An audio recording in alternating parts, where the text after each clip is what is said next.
नमस्कार दोस्तों, मेरा नाम है संतोष कुमार और आप देख रहे हैं कंपटीशन क्रेज यूट्यूब चैनल। दोस्तों, आज के इस वीडियो में हम डिस्कस करने वाले हैं एक इम्पोर्टेंट टॉपिक्स जो कि गवर्नमेंट सिक्योरिटीज रहेगा। ठीक है, और ये काफी इम्पोर्टेंट है आपके एग्जाम पॉइंट ऑफ व्यू से और इंटरव्यू के लिए जो है, क्योंकि इससे रिलेटेड क्वेश्चंस जो है आपके एग्जाम और इंटरव्यूज में पूछे जा सकते हैं। तो चलिए शुरू करते हैं। दोस्तों, अगर आपसे एग्जाम में पूछा जाए कि इंडिया में सबसे सेफ इन्वेस्टमेंट कौन सा माना जाता है, तो आपका आंसर क्या होना चाहिए? तो आपका आंसर होना चाहिए गवर्नमेंट सिक्योरिटीज, क्योंकि इन सिक्योरिटीज को इशू करता है गवर्नमेंट ऑफ इंडिया, ठीक है, या स्टेट गवर्नमेंट्स। इसलिए इनमें डिफॉल्ट रिस्क बहुत कम होता है। ठीक है, इसी वजह से गवर्नमेंट सिक्योरिटीज को सॉवरेन गारंटी बैक्ड इन्वेस्टमेंट भी कहा जाता है। ठीक है, अब सबसे पहले बात करते हैं कि गवर्नमेंट सिक्योरिटीज क्या होता है। गवर्नमेंट को roads, railways, defence, infrastructure projects और वेलफेयर स्कीम्स के लिए पैसे की जरूरत होती है। अब पैसा कहाँ से आएगा? गवर्नमेंट के पास पैसे कलेक्ट करने के कई सोर्सेस होते हैं। ठीक है, जैसे कि टैक्सेस हो गए, ठीक है, नॉन टैक्स रेवेन्यू हो गया, या बोरोइंग्स हो गया। जब गवर्नमेंट पब्लिक से लोन लेती है और उसके बदले एक सिक्योरिटी इशू करती है, उस सिक्योरिटी को हम क्या कहते हैं? गवर्नमेंट सिक्योरिटी कहते हैं। क्या कहते हैं? Government security. ठीक है, क्लियर हो गया? यानी गवर्नमेंट सिक्योरिटी मतलब गवर्नमेंट का बोरोइंग इंस्ट्रूमेंट। ठीक है, यानी आप गवर्नमेंट को पैसे उधार देते हैं और गवर्नमेंट आपको इंटरेस्ट देती है। ठीक है, क्लियर है यहाँ तक? चलिए अब बात करते हैं कि गवर्नमेंट सिक्योरिटीज कौन इशू करता है। इंडिया में गवर्नमेंट सिक्योरिटीज का इशू और management reserve bank of India करता है। ठीक है, गवर्नमेंट की तरफ से आरबीआई ऑक्शन कंडक्ट करता है और सिक्योरिटीज का सेटलमेंट भी मैनेज करता है। ठीक है, क्लियर? चलिए अब बात करते हैं कि गवर्नमेंट सिक्योरिटीज के टाइप्स क्या हैं। ठीक है, पहला है ट्रेजरी बिल्स। अब ट्रेजरी बिल्स क्या होता है? Treasury bills short term government securities होते हैं जो इंडिया में रिजर्व बैंक ऑफ इंडिया की तरफ से गवर्नमेंट ऑफ इंडिया के लिए इशू किए गए। ठीक है, सिंपल सा आप समझिए कि जब गवर्नमेंट को शॉर्ट टर्म यानी एक साल से कम के लिए पैसों की जरूरत होती है तो वो ट्रेजरी बिल्स इशू करती है। ठीक है, अब ट्रेजरी बिल्स की मेच्योरिटी पीरियड क्या रहता है? इंडिया में ट्रेजरी बिल्स 3 मैच्योरिटीज में इशू होते हैं, यानी 91 डेज के लिए, ठीक है, 182 डेज के लिए और 364 डेज के लिए। ठीक है, अब बात करते हैं कि काम कैसे करता है। ट्रेजरी बिल्स डिस्काउंट पर इशू होते हैं और फेस वैल्यू पर रिडीम होते हैं।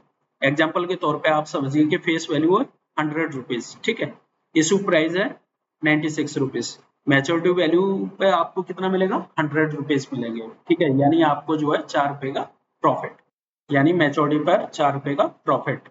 यही क्या है? यही इन्वेस्टर की अर्निंग है। ठीक है, क्लियर हो गया अब तो ट्रेजरी बिल्स।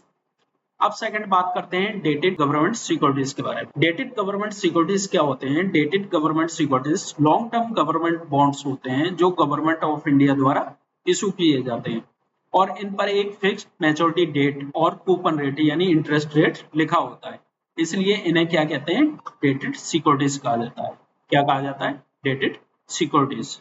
सिंपल सा आप समझिए कि जब गवर्नमेंट को लॉन्ग टर्म फंडिंग की जरूरत होती है तो वो क्या है? डेटेड गवर्नमेंट सिक्योरिटीज इशू करते हैं। ठीक है, एग्जाम्पल के तौर पे आप समझिए कि 10,000 रुपए का बॉन्ड है, ठीक है, कूपन रेट है 7%, यानी एनुअल इंटरेस्ट कितना मिलेगा? 700 रुपए। ठीक है, यानी मैच्योरिटी पे प्रिंसिपल भी वापस मिल जाता है। ठीक है, नेक्स्ट हम बात करते हैं स्टेट डेवलपमेंट लोन्स के बारे में। स्टेट डेवलपमेंट लोन्स क्या होते हैं? स्टेट डेवलपमेंट लोन वो बॉन्ड्स होते हैं जो स्टेट गवर्नमेंट अपनी फाइनेंशियल रिक्वायरमेंट्स को पूरा करने के लिए इशू करती है। ठीक है, इनका इशू और auction reserve bank of India द्वारा स्टेट गवर्नमेंट की तरफ से किया जाता है। ठीक है, सिंपल सा आप समझिए कि जब किसी स्टेट गवर्नमेंट को डेवलपमेंट प्रोजेक्ट्स जैसे इंफ्रास्ट्रक्चर हो गया, वेलफेयर स्कीम्स हो गई या अन्य खर्चों के लिए जो है पैसों की जरूरत होती है तो वो क्या है? एसडीएल्स इशू करके मार्केट से फंड जो है बोरो करती है। ठीक है, क्लियर हो गया स्टेट डेवलपमेंट लोन्स। एग्जांपल के तौर पे आप समझिए कि अगर उत्तर प्रदेश गवर्नमेंट को रोड, मेट्रो या इरिगेशन प्रोजेक्ट के लिए फंडिंग की जरूरत है, ठीक है, तो वो क्या इशू करेंगे? एसडीएलसी इशू करेंगे। ठीक है, और इनका मैच्योरिटी पीरियड आमतौर पे 3 साल हो गया, 5 साल हो गया, 10 साल, 15 साल, 20 साल, ठीक है, या उससे अधिक भी हो सकता है। ठीक है, क्लियर हो गया स्टेट डेवलपमेंट लोन्स। अब बात करते हैं कूपन रेट और यील्ड क्या होता है। ठीक है, ये दोनों टर्म्स बॉन्ड्स और गवर्नमेंट सिक्योरिटीज और एसडीएल्स में यूज होते हैं। ठीक है, अब इनको थोड़ा सा डिटेल में समझते हैं। कूपन रेट क्या होता है? कूपन रेट बॉन्ड पर मिलने वाला फिक्स्ड एनुअल इंटरेस्ट रेट होता है जो इशूअर यानी गवर्नमेंट या कंपनी इन्वेस्टर को पे करता है। ठीक है, अब बात करते हैं कि कूपन रेट का फॉर्मूला क्या होता है। कूपन रेट का फॉर्मूला होता है annual interest divided by face value multiply 100। Example के तौर पे आप समझिए कि फेस वैल्यू है 100 रुपीज, ठीक है, कूपन रेट है 7%, तो इन्वेस्टर को हर साल कितना मिलेगा, 7 रुपए मिलेगा, ठीक है, इंटरेस्ट मिलेगा। यानी कूपन रेट हमेशा फेस वैल्यू पर कैलकुलेट होता है। क्लियर, ठीक है। अब बात करते हैं यील्ड क्या होता है। यील्ड इन्वेस्टर को एक्चुअल रिटर्न कितना मिल रहा है उसका मेजर है, ठीक है। यील्ड मार्केट प्राइस के हिसाब से चेंज होती रहती है। यील्ड का क्या फॉर्मूला है, यील्ड का फॉर्मूला होता है annual interest divided by market price multiply 100। Example के तौर पे आप समझिए कि फेस वैल्यू है 100 रुपीज, कूपन रेट है 7%, एनुअल इंटरेस्ट है 7 रुपए, ठीक है, और मार्केट प्राइस है 100 रुपीज, तो यील्ड कितना हो जाएगा, यील्ड हो जाएगा 7%। यहाँ क्या है, कूपन रेट जो है यील्ड है। एक और एग्जांपल लेके देखते हैं, ठीक है। अब मान लीजिए कि फेस वैल्यू है 100 रुपीज, कूपन रेट है 7%, एनुअल इंटरेस्ट है 7 रुपए, लेकिन मार्केट प्राइस क्या है, मार्केट प्राइस है 90 रुपीज, तो यील्ड कितना हो जाएगा, 7 डिवाइडेड बाई 90 मल्टीप्लाई 100 यानी 7.78%। यानी बॉन्ड सस्ता मिला, इसलिए एक्चुअल रिटर्न यानी यील्ड जो है बढ़ गया, ठीक है। चलो एक और एग्जांपल लेते हैं। फेस वैल्यू मान लीजिए 100 रुपीज है, ठीक है, coupon rate 7%, annual interest 7 rupees, ठीक है, लेकिन मार्केट प्राइस क्या है, 110 रुपए, तो यील्ड क्या हो जाएगा, 7 divided by 110 multiply 100 is equal to 6.36%। यानी बॉन्ड महंगा मिला, इसलिए एक्चुअल रिटर्न जो है कम हो गया, ठीक है। यानी बॉन्ड प्राइस बढ़ेगा मतलब यील्ड घटेगी, ठीक है, और बॉन्ड प्राइस घटेगा मतलब यील्ड बढ़ेगी, इसलिए बॉन्ड प्राइस और यील्ड में इनवर्स रिलेशनशिप होता है, ठीक है। क्लियर, चलिए अब बात करते हैं कि गवर्नमेंट सिक्योरिटीज मार्केट कैसे काम करता है।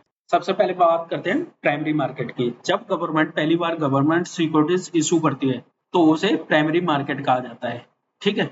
गवर्नमेंट फंड रेज करने के लिए बॉन्ड इशू करती है। ऑक्शन का कंडक्ट जो है रिजर्व बैंक ऑफ इंडिया करता है। Bank, financial institution, mutual fund और रिटेल इन्वेस्टर ऑक्शन में क्या करते हैं, पार्टिसिपेट करते हैं, ठीक है। और इन्वेस्टर बॉन्ड को डायरेक्टली गवर्नमेंट से खरीदता है, ठीक है। क्लियर हो गया प्राइमरी मार्केट। एग्जाम्पल के तौर पे आप समझिए कि गवर्नमेंट ने 10,000 करोड़ का 10 साल के लिए गवर्नमेंट सिक्योरिटीज इशू की है, ठीक है। इन्वेस्टर ऑक्शन में बिड लगाते हैं और सक्सेसफुल बिडर को जो है सिक्योरिटीज अलॉट हो जाती है, तो ये क्या कहलाएगा, ये कहलाएगा प्राइमरी मार्केट, ठीक है। अब बात करते हैं सेकेंडरी मार्केट क्या होता है। बॉन्ड इशू होने के बाद जब इन्वेस्टर आपस में बॉन्ड की बाइंग और सेलिंग करते हैं उसे सेकेंडरी मार्केट कहा जाता है। यहाँ क्या है, यहाँ गवर्नमेंट डायरेक्टली पार्टी नहीं होती। बॉन्ड की प्राइस डिमांड और सप्लाई के हिसाब से बदलती रहती है। इन्वेस्टर मैच्योरिटी से पहले भी बॉन्ड बेच सकते हैं, ठीक है, और बॉन्ड प्राइसेस और यील्ड मार्केट कंडीशन के अनुसार फ्लक्चुएट कर सकते हैं, ठीक है।